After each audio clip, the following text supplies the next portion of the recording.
عاجل. التلفزيون السويسري يكشف سر انقلاب المغربي لقجع على أنفانتينو، ويكشف عن وثائق خطيرة ستؤهل الجزائر. السلام عليكم. عاجل.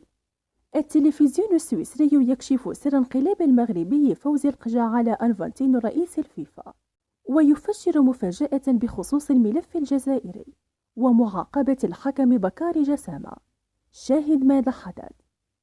ولكن قبل أن نبدأ أعطر أفواهكم بذكر الله والصلاة والسلام على سيدنا محمد عليه أفضل الصلاة والسلام. ذكر تقرير التلفزيون السويسري منذ قليل عن انقلاب المغربي فوز القجع على أنفانتينو بعد تزوير بيان الفيفا الذي أكده رئيس لجنة التحكيم في الفيفا الإيطالي كولينا.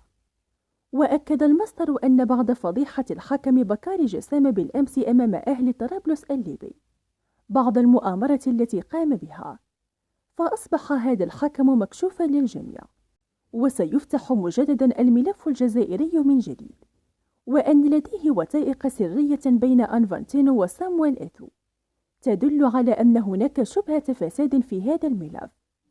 وأكد المصدر أن الأقجع يبحث عن الخروج بأقل أضرار من هذه القضية بعد انقلاب فاطمة سمورة والمصري هاني أبو ريدة على أنفانتينو، وأيضا رئيس الاتحاد الأوروبي لكرة القدم ألكسندر سافاران بعد تزوير بيان الفيفا. وأكد المصدر أن انقلاب القجع على أنفانتينو هو أكبر خطر سيواجهه أنفانتينو في الأيام القليلة القادمة، لأنه هو الصندوق الأسود في الفيفا، وأن لديه الوثائق التي ستقلب الفيفا رأسا على عقب. وأكد المصدر أن الأقجع سيذهب بهذه الوثائق إلى المحكمة الرياضية وسينتصر بها للجزائر أخيرا وإقصاء المنتخب الكاميروني بشكل نهائي من كأس العالم. وفي النهاية، لو أنت محب لتأهل المنتخب الجزائري إلى كأس العالم، اضغط لايك على هذا الفيديو ولا تنسى الاشتراك في القناة ليصلكم جديدنا.